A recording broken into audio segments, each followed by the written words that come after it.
welcome to the Great Detectives of Old Time Radio. From Boise, Idaho, this is your host, Adam Graham. If you have a comment, email it to me. Box13@greatdetectives.net. Be sure to cast your vote for the show on Podcast Alley every month at podcastalley.greatdetectives.net. And follow us over on Twitter at Radio Detectives. Well, before we do get started, I want to let you know about Audible. If you don't have time to read, you can still stay up on books through the power of Audible.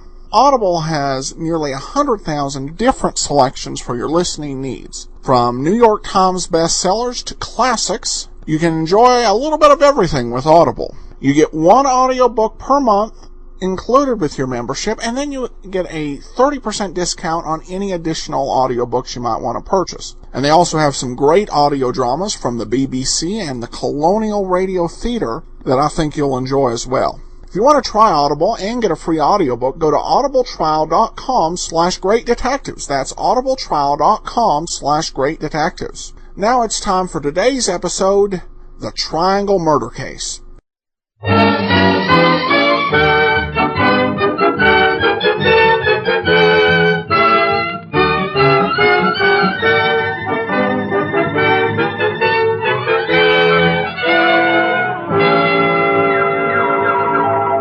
The F.W. Fitch Company, makers of Fitch's saponified coconut oil shampoo and Fitch's shaving creams, presents Dick Powell as private investigator Richard Rogue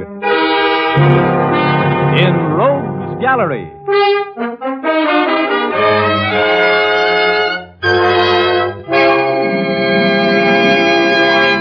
Rogue speaking. You know, there's something about me that is to trouble what molasses is to flies. I never go around looking for trouble. Trouble goes around looking for me.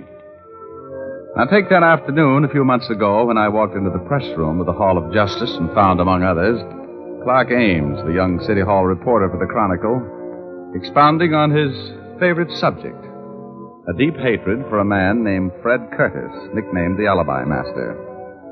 Ames and the other newspaper men had watched Curtis win acquittals for a dozen different clients and always by the same route: unbreakable alibis. This made the clients very happy and the district attorney very miserable. The Chronicle, a crusading newspaper, had, at the instigation of Clark Ames, been running an anti-Curtis campaign, bordering pretty close on libel. And Curtis, who was sharper than a razor's edge and harder to catch up with on the horizon, hated Ames with a wonderful passion. Curtis had won the last round, and Ames was telling me about it. So Curtis goes to Williams, my managing editor, and threatens a libel suit. Well, I had gone a little overboard, I guess. And Williams had to let me go. Temporary layoff until the heat died down. But now I'm back on the job, Rogue, and I'm solid. And you wait until that phony Curtis sees me sitting here. Wait till he finds out I'm back on the job. Huh? Look, Ames, I've been around this town for a while, and if I'm picking out a guy to buck, it won't be Fred Curtis. Huh? How come you decided to make a career of locking horns with the smartest mouthpiece in the business? How do you expect to win? Oh, don't worry about it, Rogue. I got that phony right where I want him. You wait a couple of days, that's all. Mr. Alibi Master Curtis is going to be nailed to the Chronicle's masthead. Hello, Ames. Did I hear you taking my name in vain? Could be. How uninteresting. What are you doing sitting around in the press room? It's reserved for the working press. Hello, Rogue. How's your trial going, Curtis? Oh, my client will have dinner at home tonight. Jury just retired. Your client is guilty as the devil, Curtis. What's his alibi this time? Now you know he couldn't have committed the crime. I've just proved to the jury that he was in San Francisco at the time the murder was committed. How are you getting along on your unemployment insurance, Ames? It was a pleasure getting you fired. Too bad it didn't last. Well, I'm back on the job, which means I'm right back on your trail. That's bad news for you, Curtis. Do me a favor, will you, Ames? When you call in the report of the not guilty verdict the jury's about to bring in for my client, tell your stupid managing editor I'm filing a libel action against him the first thing in the morning. Look, Curtis, let's go in the courtroom, will you? I'm going to be there when the jury comes in. Okay, Rogue.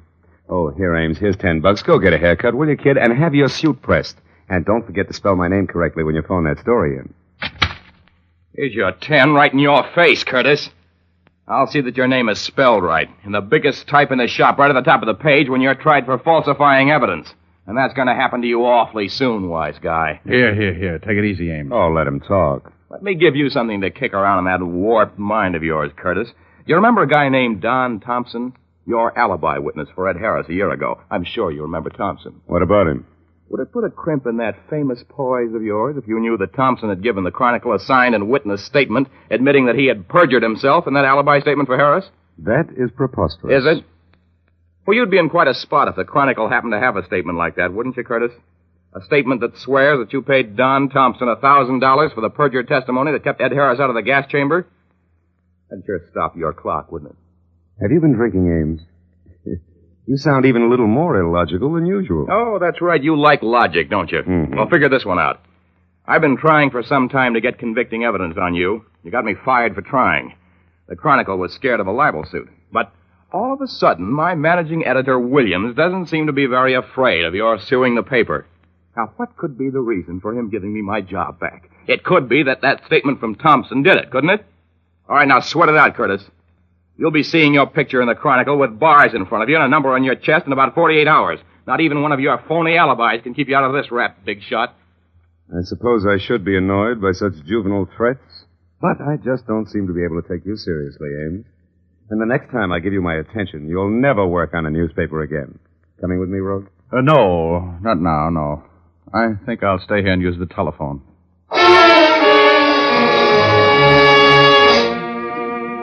You could see and feel the hate that hung in the air in that press room like a cloud of poison gas after Fred Curtis left.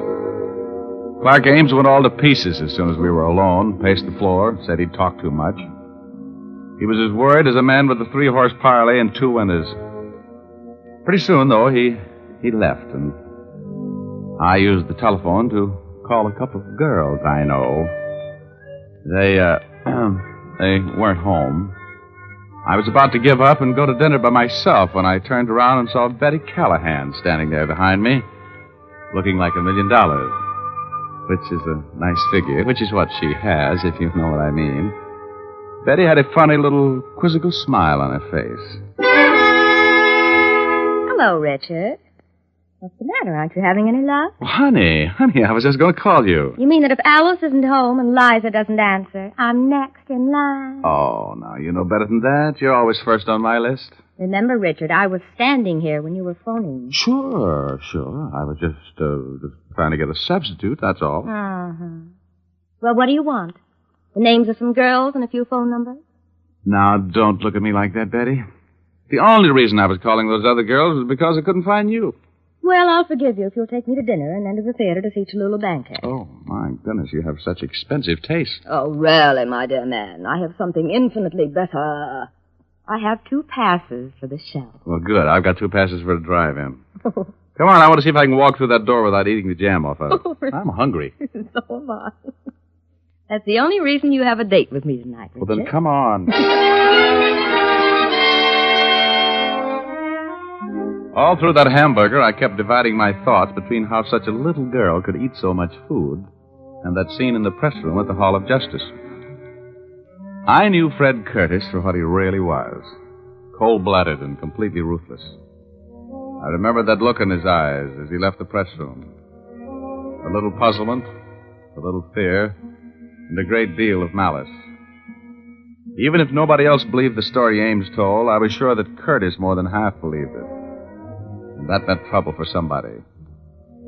Betty and I finished our dinner at last, and in spite of everything she could eat, I still had money enough to pay for it and a cab to the theater. We were just back in our seats after the second act intermission when I heard my name being paged. If Richard Rogue is in the audience, will he please report to the lobby? Mr. Richard Rogue, please report to the lobby. Isn't that a sort of obvious piece of publicity, Richard? Well, how the devil did anybody know I was here? You better go see what's so important. But you hurry back. I'll be right back, baby.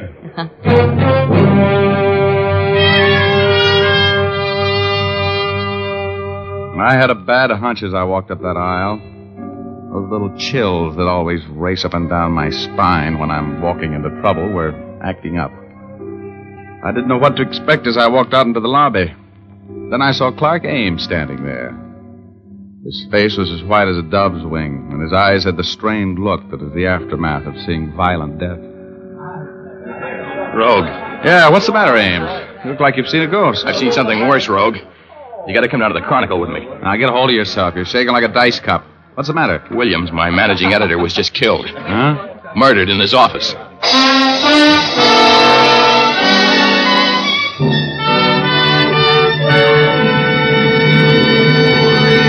Well, that's the beginning of our story. We'll continue in just a moment, but first, here's Jim Doyle. Romance and soft feminine glamour are back in style. Women are taking off the bandanas they donned in war plants and are again letting their hair reflect moonbeams and stardust. That's why Fitch's saponified coconut oil shampoo is in more demand now than ever. Because Fitch's saponified shampoo brings out the radiant beauty of your hair. Its fragrant, creamy lather cleanses so thoroughly and rinses out so completely. Fitch's saponified shampoo contains its own patented rinsing agent, so no special after rinse is needed.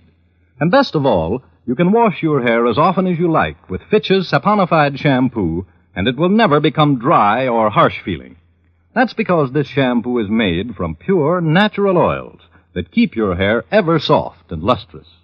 Ask for Fitch's saponified shampoo the next time you're at your beauty shop, or buy an economical bottle at your drug or toilet goods counter.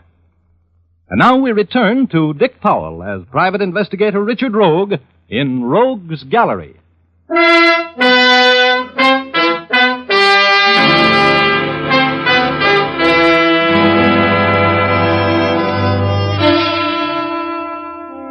Well, I was working.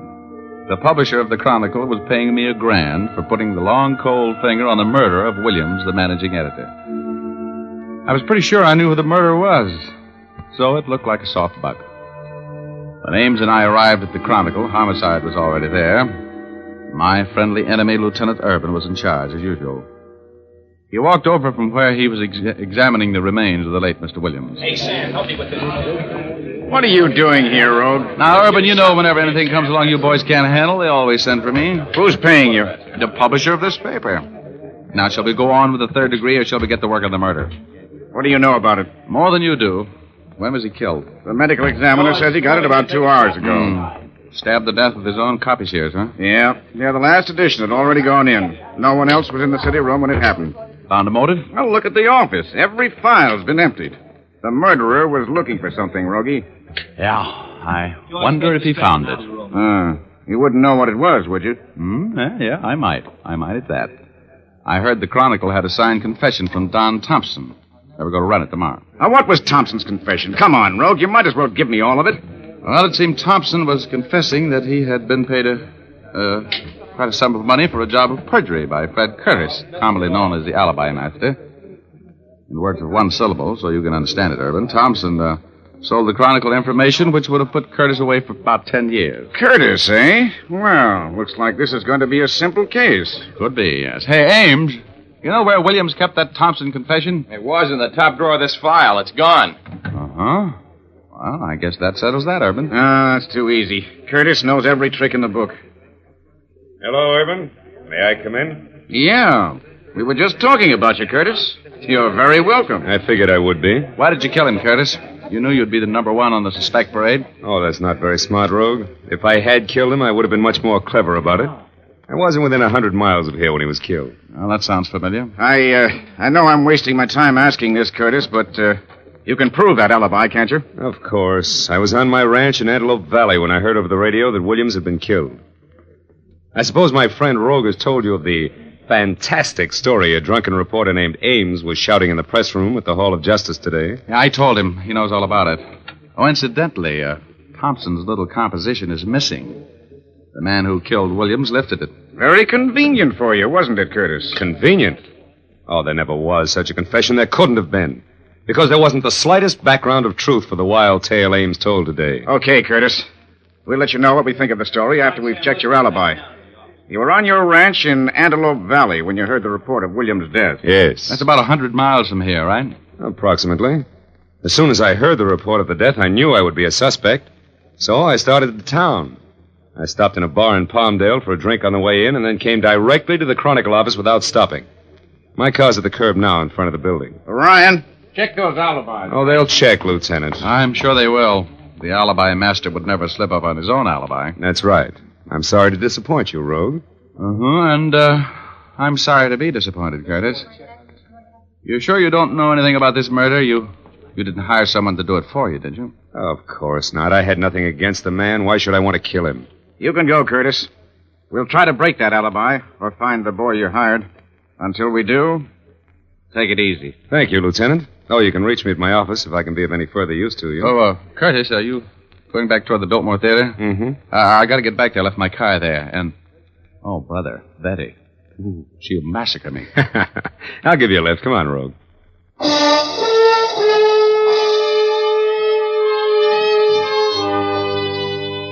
This Curtis guy was strictly the deluxe type.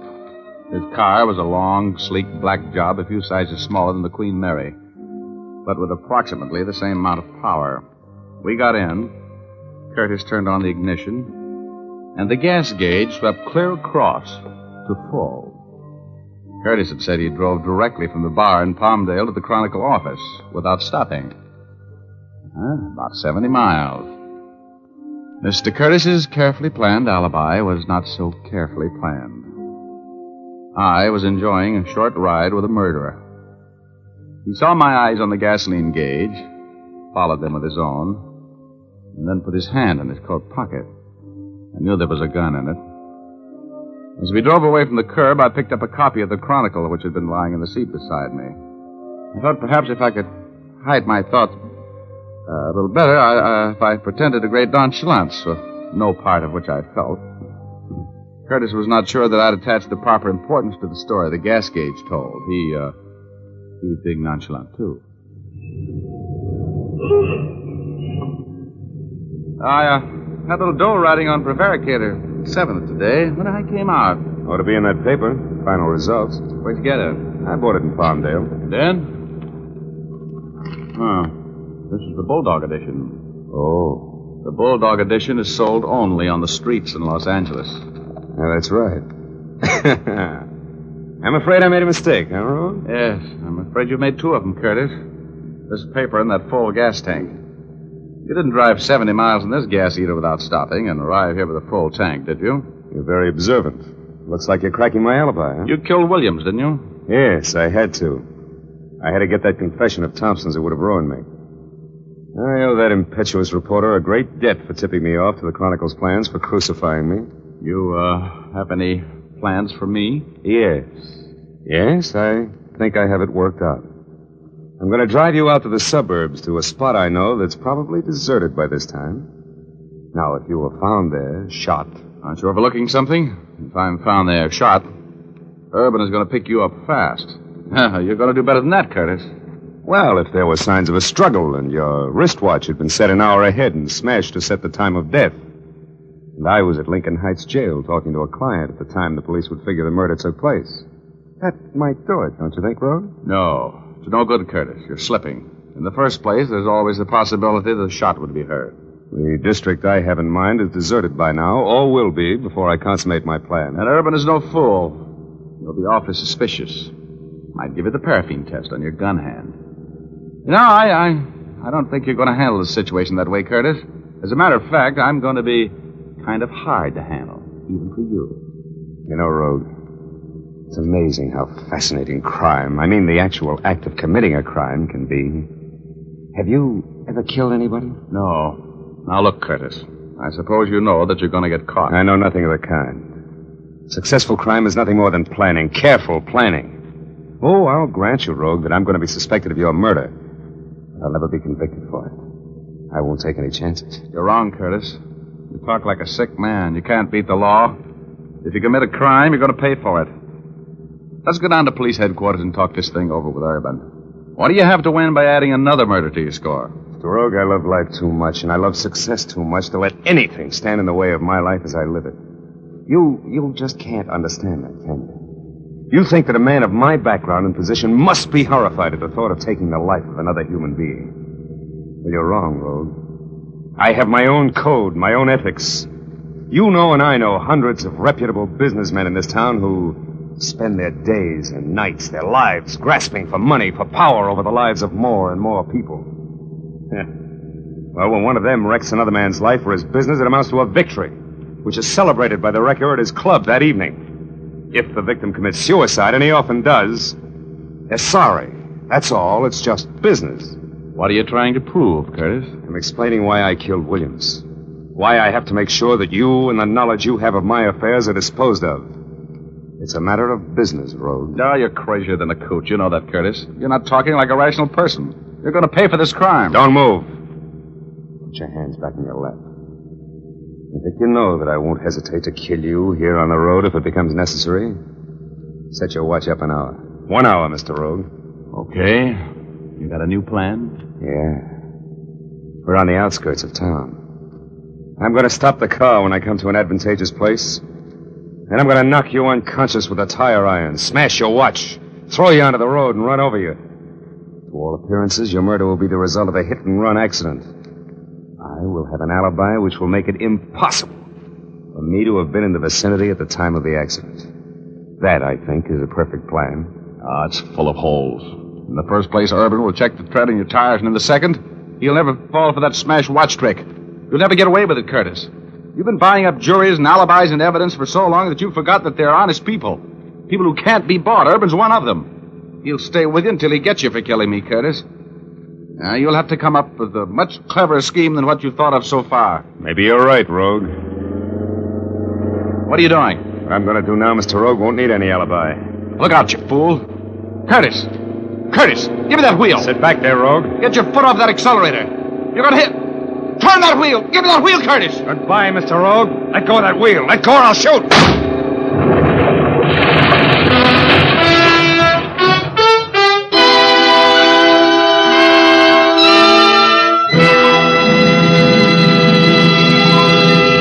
We'll continue in just a moment. But now, here's Jim Doyle. Time is a valuable thing these days, and no man wants to spend any more of it than possible on shaving. So you busy men who want to cut down on your shaving time, use Fitch's No Brush Shaving Cream. This swell cream gives you a close, comfortable shave in a hurry. It's an expert blend of 3 important shaving ingredients. These ingredients enable your razor to fairly sail along without nicking or scraping. The creamy, non-greasy texture of Fitch's No Brush saves you time, too, for it won't clog your razor or the drain. And with all your speed in shaving, you'll find that Fitch's No Brush leaves your face feeling smooth and cool. You men who prefer a lather cream will find Fitch's Brush Cream also gives quick, comfortable shave. It makes lots of rich lather that stays moist all during the shave, then rinses off easily. Both Fitch's Brush and Fitch's No Brush shaving creams come in generous 25 and 50-cent sizes. For shaving speed and shaving ease, switch to Fitch.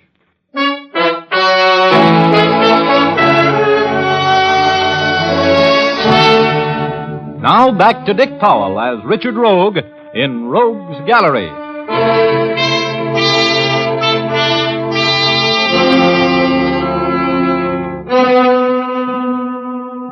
When I saw what that madman Curtis was going to do, I knew I had nothing to lose.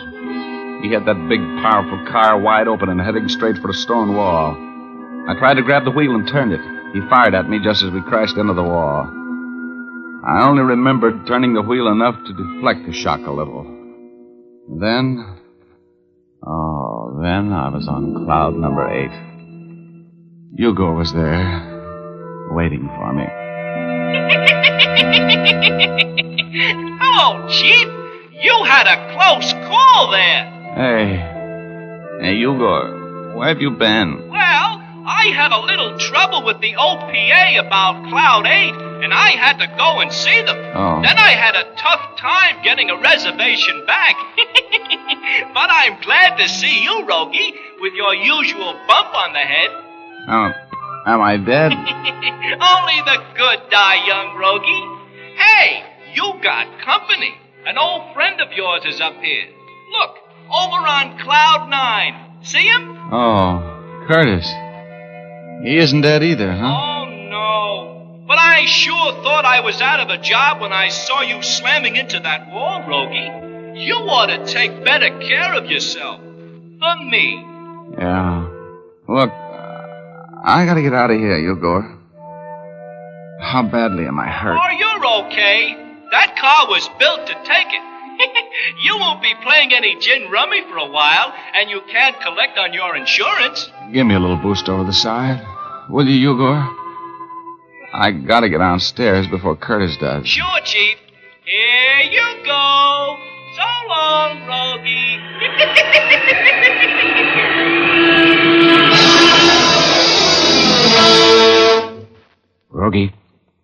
Rogie. Hello, Irvin. Fancy meeting you here. Receiving hospital? Yeah. What have you been up to? What were you trying to do? Kill yourself? No. Is Curtis here? Yeah.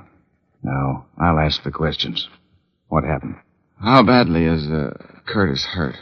Leg broken, that's all. He's still unconscious. Look, Urban.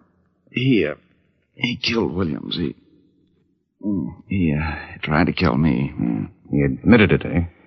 Yeah, after I caught a couple of flaws in his alibi. You got enough dope on him to make it stick? I don't know. It would be my word against his. But I got an idea. An idea that might cinch the deal. Every once in a while, you do have a good one. Get the chief surgeon over here, will you? I'm going to need his help. Okay. Here. Lie down there. I don't want anything to happen to you, Rogie. I was worried about you. You're such a pest, I'd miss you like the devil. I'll get the doc.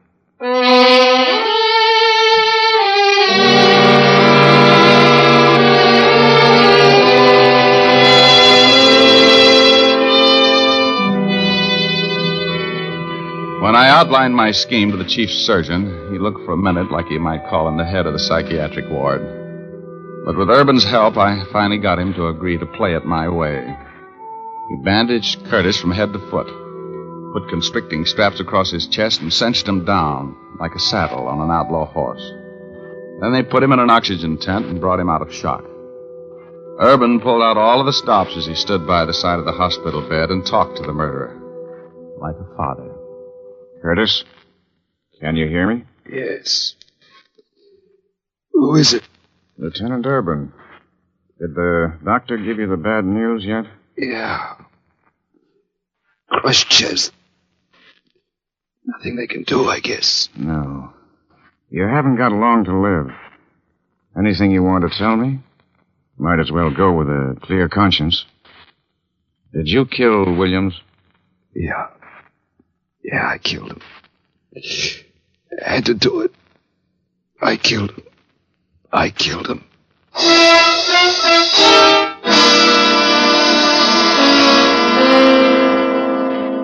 Well, that was the end of the case. Brilliant piece of work on my part, I thought.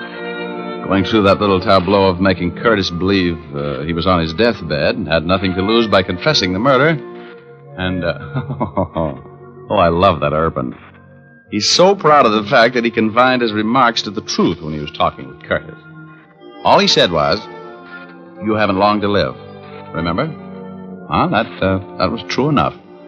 Curtis was executed a few months later, which proves that the theory about perfect crimes is as foolish as a sure way to beat roulette. And, Betty, well, I left her in a theater when I started out on this case. It cost me about, just about what I made, $1,000 to get her over her peeve, so I broke about even on the deal. Oh, well, you know the old saying, a fool and his money are some party. You know what I mean?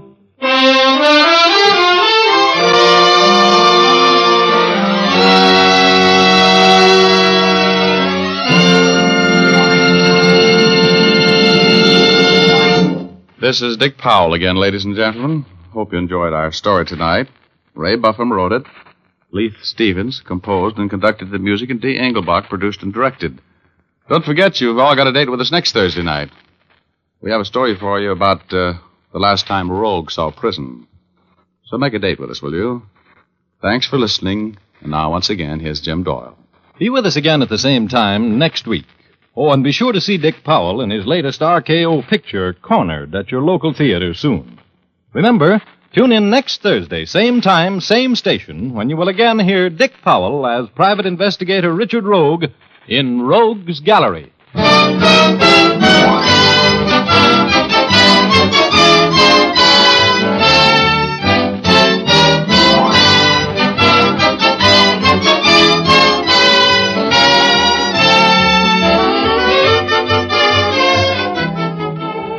Remember, if dandruff is your problem, ask for Fitch's Dandruff Remover Shampoo. It's the only shampoo made whose guarantee to remove dandruff is backed by one of the world's largest insurance firms. No other shampoo can make this statement. Ask for Fitch's Dandruff Remover Shampoo at your drug or toilet goods counter, beauty or barber shop. Fitch is spelled F-I-T-C-H.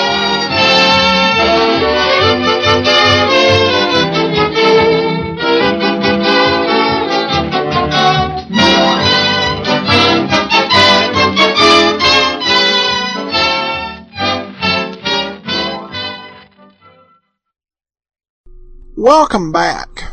To me, that whole scene in the car was perhaps the most interesting part of this episode, because it wasn't really a surprise that the attorney did it. That was, I think, fairly obvious. But the dialogue between Rogue and the murderer was interesting, particularly with Rogue expressing his confidence in the ability of the police to catch anyone who might kill him. I do wonder if that broken watch thing, if there is anyone who has committed a crime in real life and tried to use that as the basis. Maybe as we're getting more towards digital watches and iPhones and cell phones, it may make less sense now than it did back then. I wonder if anybody ever used it even as a red herring or as a murder clue of any sort. Outside of fiction, that is. Well, for those of you who have our app or a premium site, we have a very special treat for you. It is Dick Powell hosting the variety show, The Radio Hall of Fame. And that is available to you. Our app is available at either the Android, iTunes, or Amazon app stores. And you can get for $1.99, you can also get our premium site access to all the extras we do for both Great Detectives and Dragnet with a tip of $7 or more at greatdetectives.net. But that will do it for today. We'll be back tomorrow with Let George Do It. In the meanwhile, send your comments to Box 13 at greatdetectives.net. Give us a call, 208-991-4783. But from Boise, Idaho, this is your host, Adam Graham, signing off.